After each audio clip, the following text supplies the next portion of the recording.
അനീഷ്, ഷാനവാസ്, അക്ബർ, ആദില, നൂറ, അനുമോൾ, ഈ 6 പേരിൽ ആദില വോട്ടിങ്ങിൽ എത്രത്തോളം ഇമ്പാക്റ്റ് ഉണ്ടാക്കുമെന്ന് എനിക്കറിയത്തില്ല.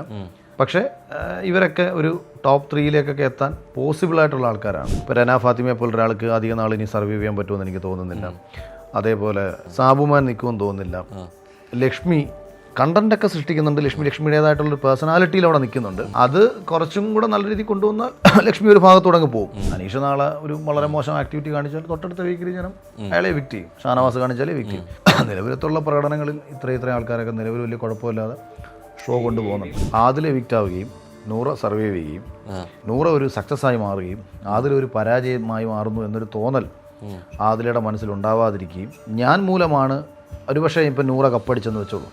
അപ്പോൾ ഒരു ഈഗോ, ഒരു പ്രൊഫഷണൽ ഈഗോ ഇവർക്കിടയിൽ ഉണ്ടാവാതിരുന്ന് ഇവരുടെ ലൈഫ് അതിലൊന്നും പാളിച്ചകൾ പറ്റാതെ മുന്നോട്ട് പോട്ടെ എന്നൊക്കെ നമുക്ക് പ്രാർത്ഥിക്കാനേ പറ്റൂ. അനീഷിനെ ഉപേക്ഷിച്ചു പോയ ഭാര്യയോട് ജനങ്ങൾ പറയുകയാണ്, ഇടി നീ കാണിച്ചൊരു വലിയ മണ്ടത്തരമല്ലേ, അയാളൊരു നല്ല മനുഷ്യനായിരുന്നില്ലേ എന്ന് പറഞ്ഞാൽ അത് അനീഷിൻ്റെ സക്സസ്സാണ്. അവർക്ക് സമൂഹത്തിൽ മക്കളെക്കാട്ടിയും വലുത് സമൂഹത്തിൽ അവരുടെ അഭിമാനമാണ് എന്നുള്ള അവരുടെ ആദിലയുടെ നൂറയുടെ അച്ഛൻ്റെ അമ്മയുടെയും ചിന്തയാണ് ഈ പ്രശ്നം വരുന്നതിൻ്റെ കാരണം. അവർക്ക് ജന്മം കൊണ്ട് അവർക്ക് അങ്ങനെ സംഭവിച്ചു പോയതാണ്. അവർക്കൊരു പെണ്ണിന് ആണിനോട് സ്നേഹം തോന്നുന്നില്ല, അവർക്ക് ഒരു പെണ്ണിനോടേ സ്നേഹം തോന്നുന്നുള്ളൂ. യെസ്, അങ്ങനെ സീസൺ 7 അതിൻ്റെ ഒരു പകുതിയോട് അടുക്കുന്നു. ഏകദേശം 50 ദിവസത്തോട് അടുത്ത് നിൽക്കുന്ന ഒരു സമയത്തിലെത്തി നിൽക്കുകയാണ്.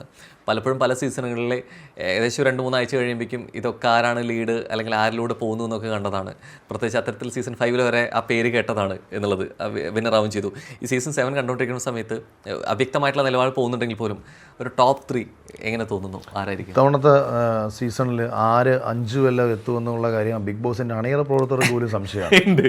ഞാൻ അവിടെ ചെന്നപ്പം അവർക്ക് പോലും അവർ സംസാരിച്ചപ്പോൾ അവർ പോലും പറയുന്നത് ഇങ്ങനെ മാറി ഓരോ ദിവസവും ഓരോരുത്തരുടെ പെർഫോമൻസും കാര്യങ്ങളും സോഷ്യൽ മീഡിയയിൽ ചർച്ച, വോട്ടിങ്ങിൽ അതുപോലത്തെ വ്യത്യാസം ഒക്കെ നിൽക്കുകയാണ്. ഇപ്പം ഇതിൻ്റെ ഇടയ്ക്ക് PR-ൻ്റെയും അല്ലാതെ ഒക്കെയുള്ള സപ്പോർട്ടിൻ്റെയും പേരിൽ ചിലർ വോട്ടിങ്ങിൽ കയറി നിൽക്കുന്നുണ്ട്. അനീഷിനെ പോലുള്ള ആൾക്കാർ നാച്ചുറലി ഫ്രണ്ട്ലി വരുന്നുണ്ട്. അക്ബർ കുറച്ച് നെഗറ്റീവ് ആണെന്നുണ്ടെങ്കിൽ അക്ബർ നന്നായി പെർഫോം ചെയ്യുന്നുണ്ട്. ആദില, നൂറായി രണ്ടുപേരും നല്ല രീതിയിൽ തന്നെ പോകുന്നുണ്ട്.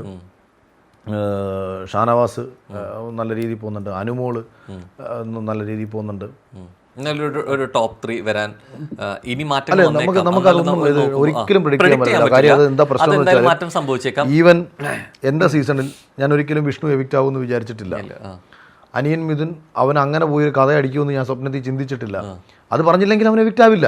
ആ കഥയാണ് നെഗറ്റീവ് ആവുകയും എവിക്റ്റ് ആവുകയും ചെയ്യുന്നത്. അല്ലെങ്കിൽ അനിയൻ മിഥുൻ ഓട്ടമുണ്ടായിരുന്നു. പക്ഷേ ഇപ്പൊ നമ്മൾ വിഷമിച്ച സാധനം പിന്നീട് ശരിക്കും എനിക്ക് തോന്നുന്നു ഇപ്പൊ അത് ഏറ്റവും കൂടുതൽ എന്റർടൈൻ എന്നുള്ള രീതിയിലേക്ക് വന്നതാണ്. അദ്ദേഹത്തിന് അത് പേഴ്സണലി വിഷമം ഉണ്ടാക്കിയിട്ട് മിഥുന്റെ സ്റ്റോറി പിൽക്കാലത്ത് അത് മാറ്റിയില്ലെങ്കിൽ അന്ന് ഞാൻ പറഞ്ഞത് ഇപ്പം ഒരാൾ നാളെ കാണിക്കാൻ പോകുന്നത് എന്താണെന്ന് നമുക്കിന്ന് അറിയത്തില്ല. ഏറ്റവും മികച്ചതായിട്ട് ഇന്ന് വോട്ടിങ്ങിൽ നിൽക്കുന്ന ഒരാൾ നാളെ എന്തെങ്കിലും മിസ്റ്റേക്ക് കാണിച്ചാൽ അയാൾ നാളെ പുറത്താവാം. അത് ഞാൻ ബിഗ് ബോസ് ഹൗസിൽ പോയപ്പോൾ എനിക്ക് ഇവരോട് പറയണമെന്ന് തോന്നിയൊരു കാര്യമാണ്. കണ്ടങ്ങിരിക്കും ജനങ്ങളെ തണ്ടിലേറ്റി നടത്തുന്നതും ഭവാൻ, മാളിക മുകളേറിയ മണ്ണിൻ്റെ തുള്ളിൽ മാറാപ്പ് കയറ്റുന്നതും ഭവാൻ. അതുകൊണ്ട് 2-4 ദിനം കൊണ്ടൊരുത്തനെ തണ്ടിലേറ്റി നടത്തിയിട്ട് ഈ താഴെ ഇറക്കുന്ന ആളൊക്കെ പ്രേക്ഷകരാണ്. അപ്പോൾ ഇന്ന് വരെ നിങ്ങളെ ആഘോഷിച്ചിട്ടുള്ള പ്രേക്ഷകർ നാളെ നിങ്ങളെ ഒറ്റ കാരണം കൊണ്ട് മാറ്റിയേക്കാം. അതുകൊണ്ട് നിലവിലുള്ള പ്രകടന മികവിൻ്റെയൊക്കെ അടിസ്ഥാനത്തിലും പ്രേക്ഷകരോട് കമ്മ്യൂണിക്കേറ്റ് ചെയ്യുന്ന അടിസ്ഥാനത്തിലും ഗെയിം സെൻസിൻ്റെയൊക്കെ അടിസ്ഥാനത്തിലും അനീഷ്, ഷാനവാസ്, അക്ബർ, ആദില, നൂറ, അനുമോൾ, ഈ 6 പേരിൽ ആദില വോട്ടിങ്ങിൽ എത്രത്തോളം ഇമ്പാക്റ്റ് ഉണ്ടാക്കുമെന്ന് എനിക്കറിയത്തില്ല. പക്ഷേ ഇവരൊക്കെ ഒരു ടോപ്പ് 3-ലേക്കൊക്കെ എത്താൻ പോസിബിൾ ആയിട്ടുള്ള ആൾക്കാരാണ്. ഇത് ആദ്യമായിട്ടാണ്. ബാക്കി ആരെങ്കിലുമൊക്കെ വഴിയിലൊക്കെ വീണ് പോയേക്കാം. പക്ഷെ വീണ് പോയാൽ പോലും അവരുടെയൊക്കെ വോട്ടിങ്ങിലൊക്കെ നേരിയ വ്യത്യാസങ്ങളെ കാണും. ഒരാൾ മറ്റൊരാളുമായിട്ടുള്ള വ്യത്യാസമൊക്കെ പലപ്പോഴും വളരെ കുറവായിരിക്കും. ഇപ്പം മേ ബി ഇനിയിപ്പം വരാൻ പോകുന്ന വീക്കുകളിൽ ഇപ്പോൾ രന ഫാത്തിമയെ പോലെ ഒരാൾക്ക് അധികം നാൾ ഇനി സർവൈവ് ചെയ്യാൻ പറ്റുമെന്ന് എനിക്ക് തോന്നുന്നില്ല. അതേപോലെ നമ്മുടെ ഈ ഒന്നിൽ മറ്റേ സാബുമാൻ നിൽക്കുമെന്ന് തോന്നുന്നില്ല. ലക്ഷ്മി കണ്ടന്റൊക്കെ സൃഷ്ടിക്കുന്നുണ്ട്. ലക്ഷ്മിയുടേതായിട്ടുള്ളൊരു പേഴ്സണാലിറ്റിയിൽ അവിടെ നിൽക്കുന്നുണ്ട്. അത് കുറച്ചും കൂടെ നല്ല രീതിയിൽ കൊണ്ടുവന്നാൽ ലക്ഷ്മി ഒരു ഭാഗത്തോടെ അങ്ങ് പോകും. കാര്യം ലക്ഷ്മി ആ സ്റ്റാൻഡൊക്കെ വ്യക്തമാക്കിയിട്ടുണ്ട്. പിന്നെ ഇതിനകത്ത് അഭിലാഷൊക്കെ ഒരു 70-80-ലൊക്കെ വീണ് പോയേക്കാം തോന്നുന്നവർ. അപ്പം ഞാൻ പറയുന്നത് ഈ ബാക്കി ഒരു ലാസ്റ്റ് ഒരു 7 എന്നൊക്കെ പറയുന്നത് ഈ പറയുന്ന ആൾക്കാരിലേക്കൊക്കെ എത്താനുള്ള ഒരു പോസിബിലിറ്റിയുടെ നിലവിലുള്ളത്. ഇതിപ്പോൾ നാളെ ഒരാൾ ഇപ്പോൾ ആരായാലും അനീഷ് നാളെ ഒരു വളരെ മോശം ആക്ടിവിറ്റി കാണിച്ചാൽ തൊട്ടടുത്ത വീക്കിൽ ജനം അയാളെ വിക്റ്റ് ചെയ്യും. ഷാനവാസ് കാണിച്ചാലേ വിക്റ്റ് ചെയ്യും. നിലവിലത്തുള്ള പ്രകടനങ്ങളിൽ ഇത്രയും ആൾക്കാരൊക്കെ നിലവിൽ വലിയ കുഴപ്പമില്ലാതെ ഷോ ഏതെങ്കിലും എവിക്ഷൻ ശരിയായില്ല എന്ന് തോന്നിയൊരു എവിക്ഷൻ ഉണ്ടായോ പോയവരിൽ എല്ലാവരും? അല്ല, രേണുസുതി എവിക്ഷൻ ആണെന്നാണ് ഞാൻ കരുതിയത്. പക്ഷേ അവിടെ ചെന്നപ്പോഴാണ് ഞാൻ അറിഞ്ഞത് പുള്ളിക്കാരത്തി ഇറങ്ങിപ്പോയതാണെന്നാണ് ഞാൻ പറഞ്ഞത്. ഞാൻ അന്നേരം പക്ഷേ അത് ഒരിടത്തെ എടുത്ത് നല്ല തീരുമാനമാണ്. പക്ഷേ രേണു ഞാൻ ഒരു ദിവസമാണെങ്കിലും ഹാപ്പി ആണെന്നുള്ള ഒരു മൈൻഡ് സെറ്റിലാണ്. അല്ല, അവരുടെ ലൈഫിൽ അവർക്ക് പരിഹസിച്ച സമൂഹത്തിൻ്റെ മുന്നിൽ ഇതുപോലത്തെ ഒരു ഷോയിലേക്ക് വന്നു നിന്ന് അവരവരുടെ ലൈഫിൽ ഇത്രയൊക്കെ കാണിച്ചു കൊടുത്തല്ലോ. അതുകൊണ്ട് അവരെ സംബന്ധിച്ച് അവർക്ക് അഭിമാനിക്കാം. കാര്യം ഇതൊക്കെ പറയുന്നെങ്കിലും ബിഗ് ബോസ് പോലത്തെ ഒരു പ്ലാറ്റ്ഫോമിലേക്ക് ഒരാൾക്ക് എൻട്രി ആവണമെങ്കിൽ ഒരുപാട് പേര് സ്വപ്നം കണ്ടതിൻ്റെ പിന്നാലെ കിടന്ന് ഓടിക്കൊണ്ടിരിക്കുന്നുണ്ട്, ആരൊക്കെ ഇനി എന്തൊക്കെ പറഞ്ഞാലും. അപ്പം അത് അവരുടേതായ ഒരു സ്പേസിലൂടെ അവരവിടെ എത്തി 35 ദിവസം നിന്ന് സ്വന്തം ഇഷ്ടപ്രകാരം അവരിറങ്ങിപ്പോയി, അത്രയേ ഉള്ളൂ.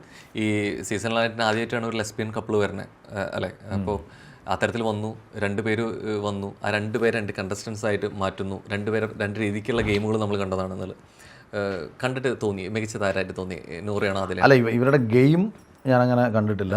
അപ്പോൾ ഈ 2 പേരുടെ ഗെയിമും പ്രോപ്പറായിട്ട് ഞാൻ പറഞ്ഞില്ല, ഞാൻ കൂടുതലും ഇങ്ങനെ യൂട്യൂബിൽ കണ്ടുകൊണ്ടിരിക്കുകയാണ്. പക്ഷേ അവർ ഒരു സമയം കഴിഞ്ഞപ്പോഴത്തേക്ക് 2 പേരും ഭയങ്കര ആക്റ്റീവായി. ഇപ്പോൾ അതിൽ അനുമോളുമായിട്ട് ആ ടോയ്ലറ്റിൽ നിന്ന് ഇങ്ങനെ സംസാരിക്കുന്ന ഒരു സാധനം ഞാൻ കണ്ടു. അതിങ്ങനെ വളരെ രസകരമായിട്ടുള്ളൊരു പ്രോവോക്കിംഗ് ആണ്, വളരെ രസകരമായ പ്രോവോക്കിംഗ് ആണ്. അതുപോലെ നൂറയുടെയും ചില കാര്യങ്ങളൊക്കെ കണ്ടു. ഈ 2 പേരും ഇതിനകത്തൊരു അപകടമുള്ളത്, ആദിൽ എവിക്റ്റ് ആവുകയും നൂറ സർവൈവ് ചെയ്യുകയും നൂറ ഒരു സക്സസ് ആയി മാറുകയും ആദിലൊരു പരാജയമായി മാറുന്നു എന്നൊരു തോന്നൽ ആദിലയുടെ മനസ്സിലുണ്ടാവാതിരിക്കുകയും ഞാൻ മൂലമാണ് ഒരുപക്ഷെ ഇപ്പം നൂറ കപ്പടിച്ചെന്ന് വെച്ചോളൂ. അപ്പോൾ ഒരു ഈഗോ, ഒരു പ്രൊഫഷണൽ ഈഗോ ഇവർക്കിടയിൽ ഉണ്ടാവാതിരുന്ന് ഇവരുടെ ലൈഫ് അതിൽ നിന്നും പാളിച്ചകൾ പറ്റാതെ മുന്നോട്ട് പോട്ടെ എന്നൊക്കെ നമുക്ക് പ്രാർത്ഥിക്കാനേ പറ്റൂ. 2 പേരും നല്ല കുട്ടികളാണ്. 2 പേരും ഏറ്റവും മനോഹരമായ രീതിയിൽ നല്ല രീതിയിൽ ജീവിച്ച് സമൂഹത്തിൻ്റെ മുമ്പിൽ അവർ അഭിമാനത്തോടെ നടക്കട്ടെ എന്ന് ആശംസിക്കാനേ പറ്റൂ. അല്ലാതെ അതിൽ കൂടുതൽ അവരുടെ നമുക്ക് തള്ളിപ്പറയാൻ എന്താ തള്ളിപ്പറയേണ്ടത്? ഒന്നും തള്ളിപ്പറയേണ്ടത്. ഈ മെയിൻലി 2 അലിഗേഷൻ പരിപാടികൾ വന്നു. ഇപ്പോൾ ഈ അടുത്ത് വന്ന് ഉനീൽ സാബു വിഷയം വന്നു, അതുപോലെ തന്നെ ലക്ഷ്മി പരാമർശം. അതിന് കുറച്ച് മുമ്പായിട്ട് പിന്നെ വന്നിട്ടുള്ള ഒന്ന് അനുമോള് ആര്യൻ ജിസൈൽ വിഷയത്തിലെ ഇടയ്ക്ക് 2 പേര് അങ്ങനെ ഉണ്ടല്ലോ, ആര്യനും ജിസൈൽ. അതെ, അപ്പോൾ അങ്ങനെ ഒരു വിഷയം ഉണ്ടായിരുന്നു. അപ്പോൾ ലാലേട്ടൻ പറഞ്ഞിട്ട് പറഞ്ഞു ഞങ്ങളുടെ ക്യാമറയിൽ എവിടെയും കണ്ടില്ല എന്ന് പറയുമ്പോഴും അനു അതിൽ ഉറച്ചു നിന്നു. ഇതുപോലെ തന്നെ ഈ പരാമർശം ലക്ഷ്മിയും ഉറച്ചു നിന്നു. ഈ 2 അലിഗേഷൻ വരുന്ന സമയത്ത് ആദ്യത്തെ ഇതിൽ മസ്താനി വരുന്ന സമയത്ത് ഇതിൻ്റെ ഒരു ഡെമോ കാണിക്കാൻ വേണ്ടിയിട്ട് അനുമോളോടൊപ്പം നിന്നൊരു വ്യക്തിയായിരുന്നു ആദില.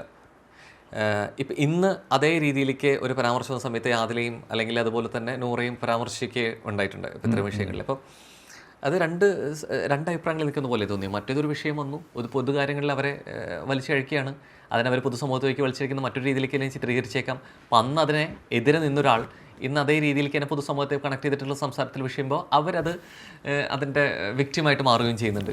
എങ്ങനെ നോക്കിയാണ് രണ്ട് സന്ദർഭങ്ങൾ? അത് ഞാൻ മറ്റേത് പ്രോപ്പറായിട്ട് ഇത് 2 പ്രോപ്പറായിട്ട് കണ്ടില്ല. പക്ഷേ അനുമോൾ അന്ന് പറഞ്ഞ സംഭവം ഞാനിങ്ങനെ ബിഗ് ബോസിൻ്റെ ആൾക്കാരോട് സംസാരിച്ചിട്ടുണ്ടായിരുന്നു.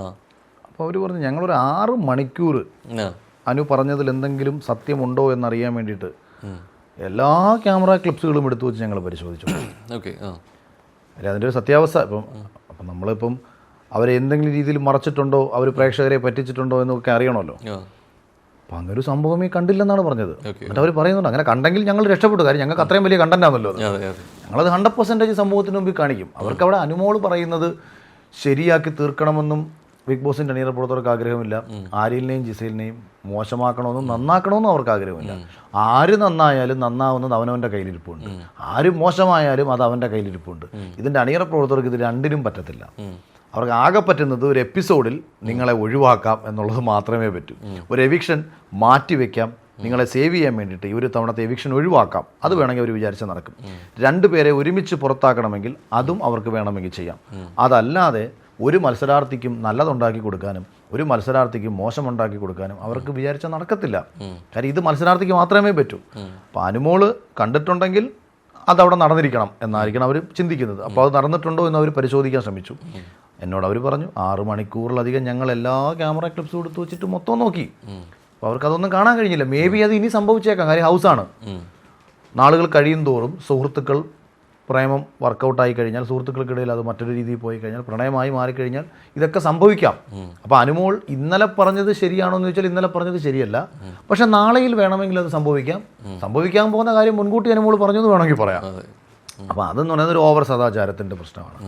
അതൊന്നും ഡിബേറ്റിംഗ് പോയിന്റേ അല്ല അത്. അല്ല ഇപ്പം നേരത്തെ ലക്ഷ്മി പറഞ്ഞതാണ് സമൂഹത്തിൽ നിങ്ങൾ കയറ്റാൻ കൊള്ളാത്തുള്ളത് ആദില നൂറയെ പരാമർശിക്കുമ്പോൾ അവർ ആ സൊസൈറ്റി നേരിടുന്ന പെയിൻ അവർക്ക് നല്ല ബോധ്യമുണ്ട്. അല്ല അത് ചോദിച്ചില്ല എന്നുള്ളതാണ് അവരുടെ പരാജയം. അപ്പോൾ ഒന്നാമത്തെ കേസ് അപ്പോൾ അതിന് എന്നുള്ള രീതിയിലേക്ക് ഇതേ ചോദ്യം ഇപ്പോൾ അവരുടെ ഒരു ഇവിടെ പ്രതികരിച്ചിട്ട് ഫാമിലി പ്രതികരിച്ച് നിൽക്കുന്നത് ദിയാസനെയാണ്. ദിയാസനെ ഇൻ്റർവ്യൂ ഞാൻ ചോദിച്ചു എന്തുകൊണ്ടത് അവർ പ്രതികരിച്ചില്ല എന്നുള്ള സംഭവം. അപ്പോൾ അവർ പറയുന്നൊരു മറുപടി ഒരു പക്ഷേ അവർക്ക് മനസ്സിലായിട്ടില്ല. ഇപ്പോൾ സ്ക്രീനിൽ കാണുന്ന സമയത്ത് രണ്ട് രീതിയിലേക്ക് അതിനെ വ്യാഖ്യാനിക്കാൻ പറ്റും. ഒന്നില്ലെങ്കിൽ ഇവർക്കിതിനെ മനസ്സിലായിട്ടില്ല, പറഞ്ഞ കാര്യം ലക്ഷ്മി അക്ബറിനോട് സംസാരിക്കുന്നവർക്ക് എത്തിയിട്ടില്ല. പക്ഷെ അത് പുറമെ നവമാധ്യമങ്ങളിൽ കണ്ടത് ഇത് അവർക്ക് വാക്കുകൾ കിട്ടാതെ അവർ അത്രത്തോളം സംസാരിക്കുന്ന ഒരാളായിട്ട് പോലും കേൾക്കുന്ന പെയിനോട് കൂടി അവർക്ക് വാക്കുകളില്ലാതെ പോയി എന്നുള്ളതാണ്. പക്ഷേ ഇത് രണ്ട് രീതിയിലേക്കും വ്യാഖ്യാനിക്കുന്നുണ്ട് സംഭവം. ഇത് മനസ്സിലാവാതെ പോയതാണോ അതോ പറയാൻ വാക്കുകളില്ലാതെ വെമ്പലുകൊണ്ടതാണോ? ഇപ്പോൾ ലക്ഷ്മി പറഞ്ഞത് ഒന്ന് അവിടെ ചോദിക്കണം. ചോദിക്കുമ്പം രണ്ട് ഗുണമുണ്ട്. ചോദിക്കുന്നവന് സമൂഹം ശ്രദ്ധ കൊടുക്കും, അങ്ങനെ ഒരു പോയിന്റ് അവ എടുത്തിട്ടല്ലോ. ലക്ഷ്മിക്ക് അപ്പോഴായിരിക്കും ചിലപ്പോൾ ഇതിൻ്റെ ഒരു പ്രശ്നം മനസ്സിലാവുന്നത്. അപ്പോൾ ലക്ഷ്മിയുടെ സ്റ്റാൻഡ് പറയും, എന്താണ് അവൾ ഉദ്ദേശിച്ചത് അവൾ വ്യക്തമാക്കും. അത് വ്യക്തമാക്കി കഴിയുമ്പോൾ പ്രേക്ഷകർക്ക് കുറച്ചുകൂടി ഐഡിയ കിട്ടും ഇതെന്താണ് ലക്ഷ്മി ഉദ്ദേശിച്ചതെന്ന്. പക്ഷേ ഇപ്പോൾ ലാലേട്ടൻ ചോദിച്ച സമയത്ത് ലക്ഷ്മി പറഞ്ഞപ്പോഴും നമുക്ക് ഏകദേശം മനസ്സിലായി അതിലെ നൂറെ തന്നെ ഉദ്ദേശമാണ് പറഞ്ഞതെന്ന് മനസ്സിലായി. പിന്നെന്തോ പുറത്ത് എവിടെ അങ്ങനെ ടോക്ക് ഉണ്ടോ? ഞാനത് കേട്ടിട്ടൊന്നുമില്ല. അക്ബറിന്റെ വീട്ടുകാർ വന്നിട്ട് അക്ബറിനോട് പറഞ്ഞു ഇവരുടെ അതായത് രീതിയിലേക്ക് അവിടെ വന്ന് കോള് വന്നു. അപ്പോൾ വന്ന സമയത്ത് ഇവിടെ ഷോയിലെ സംഭവം പറഞ്ഞില്ല, പക്ഷെ അത് ഇങ്ങനൊരു സംസാരം അവർ വന്നു പറഞ്ഞു എന്നുള്ളത് നൂറാദില പറഞ്ഞു. അതായത് ഉമ്മ അങ്ങനെ സംസാരിച്ചു എന്നുള്ള രീതിയിലേക്ക് ഷോക്കിടയിലേ ഇതൊരു സംസാരിച്ചു. അക്ബറിന്റെ കോള് വന്നപ്പോൾ സംസാരിച്ചു എന്നുള്ള ലാലേട്ടൻ പറയുകയോ അല്ലെങ്കിൽ അവിടുന്ന് ബിഗ് ബോസ് അങ്ങനെ ഒന്നും ഉണ്ടായിട്ടില്ല. പക്ഷെ വയൽക്കാർ വന്നൊരാൾ ഇവർ തമ്മിലുള്ള സംസാരം കേട്ടിട്ട് അങ്ങനെ ടോക്ക് ഉണ്ടായി എന്നുള്ള അവിടെ പറഞ്ഞു. ലാലേട്ടൻ ഓപ്പണായി ചോദിച്ചു ഞാൻ പറഞ്ഞിട്ടില്ലല്ലോ എന്നുള്ള രീതിയിലേക്ക് പറഞ്ഞു. ഞാൻ ഇങ്ങനൊരു സാധനം ഞാൻ സോഷ്യൽ മീഡിയയിലൂടെ ഞാൻ കണ്ടു. ഞാൻ അക്ബറിനോട് അങ്ങനെ പറഞ്ഞു. അങ്ങനെ പറയാൻ ബിഗ് ബോസ് ടീമിൽ സമ്മതിക്കത്തില്ല, ഒരിക്കലും അത് പറയാൻ പറ്റും, അങ്ങനെ അവർ അനുവദിക്കത്തില്ല. അപ്പം അത്തരത്തിൽ ശരിക്കും അന്ന് ഡെമോ കാണിക്കാൻ വേണ്ടി മുന്നിട്ട് നിന്നതിൽ ഒരാൾ ആദിലയാണ്. അപ്പം ഞാൻ അതാ ചോദിച്ചു. ഇപ്പോൾ അപ്പം അവർക്ക് ഉണ്ടാവുന്നത് ഇപ്പോൾ ആര്യൻ ജിസയിൽ എന്നുള്ള രീതി, അതായത് അന്നത്തെ വിഷയത്തിൽ അവരങ്ങനെ ചെയ്തിരുന്നു ഇവർ രണ്ടുപേരുടെ പറഞ്ഞു. അതെ. അപ്പോൾ ഈ അവരത് ഡെമോ കാണിക്കാൻ വേണ്ടിയിട്ടൊരു പുതപ്പെടുക്കലും അതിനെ ഇനിഷ്യേറ്റീവ് ഇവിടെ തൊപ്പ് നിൽക്കലും ഒക്കെ ഉണ്ടായിരുന്നു. ഇന്ന് അതേ ഒരു ആരോപണം സൊസൈറ്റിക്കെതിരെ അല്ലെങ്കിൽ അവർക്ക് രണ്ട് തലങ്ങളാണ്. അത് ഹൗസിനുള്ളിൽ നടക്കുന്ന ഒരു കാര്യം ഒരാൾ പോയിന്റ് ഔട്ട് ചെയ്യുന്നതും പുറത്ത് നടക്കുന്ന ഒരു കാര്യം സംസാരിക്കുന്ന വ്യത്യാസമാണ്. ഇപ്പോൾ അനീഷിൻ്റെ ഫാമിലിയെ പറ്റി ചോദിച്ചു ജിഷിൻ. ഇതേ ജിഷിൻ ഡിവോഴ്സ് ആയിട്ട് നിൽക്കുന്ന ഒരാളാണ്. ലക്ഷ്മി ഡിവോഴ്സ് ആണ്. അതൊക്കെ അതൊന്നും പാടില്ല ഒന്നും. കാരണം പുറത്ത് ജീവിതം അല്ലല്ലോ ബിഗ് ബോസ് ഹൗസിനകത്ത് ഷോ. അപ്പം അതായത് ഞാൻ അകത്തു പോയാൽ ഇവരോട് ആരോടെങ്കിലും സംസാരിക്കാൻ ബിഗ് ബോസ് എന്നെ അനുവദിച്ചിരുന്നെങ്കിൽ ഞാൻ ഇൻഡയറക്റ്റ് ആയിട്ടൊരു കാര്യം പറയണമെന്ന് വിചാരിച്ചിട്ടുണ്ടായിരുന്നു. ഇപ്പം നമ്മളെ തള്ളിപ്പറയുന്ന ഒരാൾ, ഭാര്യ ആയിക്കോട്ടെ സുഹൃത്തായിക്കോട്ടെ ആരും ആയിക്കോട്ടെ, നമ്മൾ ബിഗ് ബോസിനകത്തേക്ക് വരികയും നമ്മളെ തിരിച്ചറിയുകയും ചെയ്തതിന് ശേഷം നമ്മളെ ഇന്നലകളിൽ കളഞ്ഞിട്ട് പോയ ഒരാൾക്കൊരു കുറ്റബോധം തോന്നിയാൽ നമ്മൾ സക്സസ് ആയി എന്നാണ് അർത്ഥം. നമ്മൾ ബിഗ് ബോസ് ഹൗസിനകത്തേക്ക് വരികയും ഇന്നലെ വരെ നമ്മളെ തള്ളിപ്പറഞ്ഞിട്ട് പോയ ഒരാൾ അയാളോട് വലിയ സ്നേഹം പ്രേക്ഷകർക്ക് തോന്നുകയും ചെയ്യുകയും ഇവനെ കളഞ്ഞിട്ട് പോയത് നിൻ്റെ മഹാഭാഗ്യമാണ് എന്ന് ആൾക്കാർ പറയുകയും ചെയ്താൽ അത് പരാജയമാണ്. ഇപ്പോൾ ലക്ഷ്മിയെ ഉപേക്ഷിച്ചു പോയ ഭർത്താവിനോട് പ്രേക്ഷകർക്ക് സ്നേഹം തോന്നിയാൽ ലക്ഷ്മി ബിഗ് ബോസ് ഹൗസിലൊരു പരാജയമാണ്. അനീഷിനെ ഉപേക്ഷിച്ചു പോയ ഭാര്യയോട് ജനങ്ങൾ പറയുകയാണ് എടി നീ കാണിച്ചൊരു വലിയ മണ്ടത്തരമല്ലേ, അയാളൊരു നല്ല മനുഷ്യനായിരുന്നില്ലേ എന്ന് പറഞ്ഞാൽ അത് അനീഷിൻ്റെ സക്സസ് ആണ്. അതായത് നമ്മളെ സമൂഹം തിരിച്ചറിയുകയും നമ്മളെ വേണ്ടപ്പെട്ടവർ തിരിച്ചറിയപ്പെടാതെ പോവുകയും ചെയ്തതുകൊണ്ടോ ഏതെങ്കിലും ആശയപരമായിട്ട് ജീവിക്കാൻ പറ്റാത്ത ഒരു പ്രശ്നം അവർക്കിടയിൽ ഉണ്ടായിരുന്നതൊക്കെ കൊണ്ടാണ് ഈ ബന്ധങ്ങൾ ഇല്ലാതായി പോകുന്നത്. അപ്പോൾ സമൂഹം നമ്മളൊരു ശരികളിലേക്ക് എത്തും. ഇപ്പോൾ അത് പുറത്ത് നടക്കുന്നൊരു വിഷയത്തെയും ഹൗസിനുള്ളിൽ നടക്കുന്ന ഒരു ആക്ടിനെയും നമ്മൾ ചർച്ച ചെയ്യുന്നതോ അല്ലെങ്കിൽ ഞങ്ങളും അങ്ങനെ ശ്രദ്ധിച്ചിരുന്നു ഇവർക്കും അങ്ങനെ ഉണ്ടായിരുന്നു എന്ന് പറയുന്നതും വ്യത്യാസമുണ്ട്. ഇപ്പോൾ ഇവരെ രണ്ടുപേരെയും ഏഷ്യാനെറ്റ് പ്രസൻറ്റ് ചെയ്തത് തന്നെ ലെസ്ബിയൻ കപ്പിളായിട്ടാണ്. ലെസ്ബിയൻ കപ്പിളായിട്ട് തന്നെ പ്രസൻറ്റ് ചെയ്യുന്ന ഒരാൾ പിന്നെ ലെസ്ബിയൻ ആണ് എന്ന് പറഞ്ഞുകൊണ്ടോ അവരെ വീട്ടിൽ കയറ്റാൻ കൊള്ളാത്തവരാണെന്ന് പറഞ്ഞു കഴിഞ്ഞാൽ പിന്നെ ബിഗ് ബോസിൽ കയറ്റാൻ കൊള്ളൂ. ഒരാളെ ഒരിടത്ത് കയറ്റാൻ കൊള്ളാത്ത വൃത്തികെട്ട ഒരു വിഭാഗമാണെങ്കിൽ പിന്നെ അപ്പം ബിഗ് ബോസ് എന്താ ഒരു വീടിനെക്കാട്ടി മോശം പ്ലാറ്റ്ഫോമായിട്ട് മാറുക. അതാണ് ലാലേട്ടൻ ദേഷ്യം പറഞ്ഞത്. ആ പ്രസ്താവന വ്യക്തിപരമായിട്ട് എടുക്കുകയാണെങ്കിൽ ഇപ്പോൾ സമൂഹത്തിൽ കയറ്റാൻ അല്ലെങ്കിൽ വീട്ടിൽ കയറ്റാൻ കൊള്ളാത്തവരാണ് എന്ന് പറയുന്നപ്പോഴത്തേക്ക് എനിക്ക് കമ്മ്യൂണിറ്റിയുടെ എതിർപ്പുണ്ട്. അപ്പം എനിക്ക് വ്യക്തിപരമായിട്ട് എൻ്റെ വീട്ടിൽ കയറ്റാൻ താല്പര്യമില്ലാന്നായിരുന്നു ആ പ്രസ്താവന. ഒന്നുകിൽ അതിനൊരു കാരണം പറഞ്ഞുകൊണ്ട് പറയാം, എന്തുകൊണ്ട് വൈ, ഇപ്പം ഞാൻ ഇന്ന കാരണം കൊണ്ട് ഞാൻ ഇവരെ വീട്ടിൽ കയറ്റുന്നില്ലെന്ന് പറയാം. പക്ഷെ ആദിൽ എത്ര മനോഹരമായിട്ടാണ് ഒരു എക്സ്പ്ലനേഷൻ കൊടുത്തത്. എനിക്കതാണ് ആദിലെടുത്ത് തോന്നിയ റെസ്പെക്റ്റ് അല്ലെങ്കിൽ ഒരു ഇഷ്ടം. ഇത് മറ്റൊരാൾ അനുകരിക്കുമെന്ന് ലക്ഷ്മി കരുതിയാൽ എങ്ങനെ അനുകരിക്കാൻ പറ്റും? ഒരാണും പെണ്ണും സ്നേഹിച്ച് ഒരുമിച്ച് വിവാഹ ജീവിതം ചെയ്താൽ പോലും സെക്സ് ചെയ്യണോ വേണ്ടതെന്ന് അവരെ രണ്ടുപേരെ മനസ്സിൽ തോന്നണം. പുറത്തും ആണും പെണ്ണും തമ്മിൽ കാണുന്നുണ്ട്, കാണുന്ന ആണും പെണ്ണും തമ്മിൽ ഒരു പെണ്ണിന് കാണുന്ന ആണുങ്ങളോടെല്ലാം സെക്സ് ചെയ്യാൻ പറ്റും? പറ്റത്തില്ല. അതിന് അവളുടെ മനസ്സിൽ അയാളോട് പ്രണയം തോന്നണം. ആണുങ്ങൾക്ക് പിന്നെ പറ്റും, ആണുങ്ങൾക്ക് അത് പ്രശ്നമുള്ള കാര്യമല്ല. ആണുങ്ങളുടെ ബേസിക്കലി അവരെ സൃഷ്ടിച്ചേക്കുന്നത് അങ്ങനെയാണ്. പക്ഷേ ഒരു സ്ത്രീക്ക് ഒരു പുരുഷനോട് ഇഷ്ടം തോന്നുമ്പോഴേ അവൾക്ക് ലൈംഗിക വികാരം ഉണ്ടാകത്തുള്ളൂ. അതാണ് നമ്മുടെ സമൂഹം. അപ്പോൾ പിന്നെ ആണും കയറി അങ്ങ് പ്രേമിക്കും, അവർ നാളെ തൊട്ട് ഇങ്ങനെ നടക്കും, അല്ലെങ്കിൽ രണ്ട് പെണ്ണും തമ്മിൽ അങ്ങ് പ്രേമിക്കും, അവരിങ്ങനെ അങ്ങ് നടക്കും എന്ന് കരുതുന്നത് ഭയങ്കര വെട്ടിത്തരമാണ്. അത് വളരെ രസകരമായിട്ട് ആദിലേത് പറഞ്ഞു. അതവിടെ ഒരു ഡിബേറ്റ് ഉണ്ടായിരുന്നുണ്ടെങ്കിൽ ഇപ്പോൾ ലക്ഷ്മിക്ക് അപ്പോൾ എന്തിനാണ് ലക്ഷ്മിയുടെ സ്റ്റാൻഡ് പറയണം, ഞാൻ എന്തുകൊണ്ടാണ് ഞാൻ അങ്ങനെ പറഞ്ഞത് ആദിലെന്ന് പറയാൻ പറ്റും. അപ്പോൾ അവൾ പെട്ടെന്ന് ലക്ഷ്മിക്ക് വേണേൽ പറയാം, അത് നിങ്ങളെ വീട്ടിൽ കയറ്റത്തില്ലല്ലോ എന്ന് പറയാം. അത് അവരുടെ മനസ്സിൻ്റെ വൈകല്യം. അവർക്ക് സമൂഹത്തിൽ മക്കളെക്കാട്ടിയും വലുത് സമൂഹത്തിൽ അവരുടെ അഭിമാനമാണ് എന്നുള്ള അവരുടെ ആദിലയുടെ നൂറയുടെ അച്ഛൻ്റെ അമ്മയുടെയും ചിന്തയാണ് ഈ പ്രശ്നം വരുന്നതിൻ്റെ കാരണം. ഇത് ഞാൻ അവരെയും കുറ്റം പറയത്തില്ല. കാര്യം സമൂഹത്തിൽ എല്ലാവർക്കും നിലനിൽപ്പാണ് വേണ്ടത്. അവിടെയാണ് ബിഗ് ബോസ് എന്ന് പറയുന്ന പ്ലാറ്റ്ഫോമിൽ ഈ ചർച്ചകൾ വരികയും ഒരു വലിയ ഇപ്പം നാദിറ എന്ന് പറയുന്ന ആളെ സമൂഹത്തിൽ നിന്ന് വീട്ടിൽ നിന്ന് ഒരു സമയത്ത് ഇറക്കി വിട്ടിരുന്നതാണ്. അവൾ ഒറ്റയ്ക്ക് എവിടേക്കോ അലഞ്ഞു തിരിഞ്ഞ് നടന്നവരാണ്. അവളെ വീട്ടുകാർ വന്ന് സ്വീകരിച്ചു, പിന്നീട് അവളുടെ ഉപ്പ സ്വീകരിച്ചു, അവളുടെ വീട്ടിൽ ഞാനും പോയി. അഭിഷേകിന്റെ കാര്യത്തിലും കഴിഞ്ഞ സീസണിലുണ്ടായി. അതെ. അപ്പം അങ്ങനെ ഒരു തിരിച്ചറിവ് കൊടുക്കുക, സമൂഹത്തെ കൊണ്ട് കൂടുതൽ ചിന്തിപ്പിക്കുക. അവരറിഞ്ഞോ അറിയാതെയോ ചെയ്ത തെറ്റല്ല ഇത്, അതങ്ങനെ സംഭവിച്ചതാണ്. അവർക്ക് ജന്മം കൊണ്ട് അവർക്ക് അങ്ങനെ സംഭവിച്ചു പോയതാണ്. അവർക്കൊരു പെണ്ണിന് ആണിനോട് സ്നേഹം തോന്നുന്നില്ല, അവർക്ക് ഒരു പെണ്ണിനോടേ സ്നേഹം തോന്നുന്നുള്ളൂ. അതിനിപ്പോൾ നമുക്ക് എന്ത് ചെയ്യാൻ പറ്റും? കൊന്നുകളയാൻ പറ്റുമോ?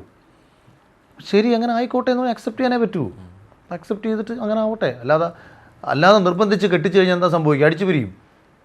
ഇപ്പോൾ ഇവിടെയൊക്കെ സോഷ്യൽ മീഡിയയിൽ ഇത് ബിഗ് ബോസിൽ കയറാനൊക്കെ വേണ്ടിയിട്ട് കാണിച്ച് കിടക്കുന്ന പല ആൾക്കാരും ഉണ്ടല്ലോ, ട്രാൻസ് ആകാൻ ശ്രമിക്കുന്ന ആൾക്കാരുണ്ട്. കമ്മ്യൂണിറ്റിയുടെ ഭാഗമാകാൻ വേണ്ടി ബിഗ് ബോസിൽ കയറാനുള്ള മാർഗ്ഗമായിട്ട് അതിന് വേണ്ടിയിട്ട് വെപ്രാളങ്ങളും കോമാളിത്തരങ്ങളും കാണിച്ചു കിടക്കുന്ന ചില ടീംസ് ഉണ്ട്. അവരൊക്കെ നേരത്തെ വിവാഹം കഴിച്ചിട്ടുള്ളവരാ, ചിലർക്ക് കുട്ടിയുണ്ടായിട്ടുണ്ട്. അപ്പോൾ അതെങ്ങനെ സംഭവിച്ചു? അപ്പോൾ ചിലർ പ്രഹസനം കാണിക്കും, ചിലർക്ക് ഇൻബോണായിട്ട് അങ്ങനെ ആയിരിക്കും, ചിലർക്ക് രണ്ടും ഒക്കെ ആയിരിക്കും.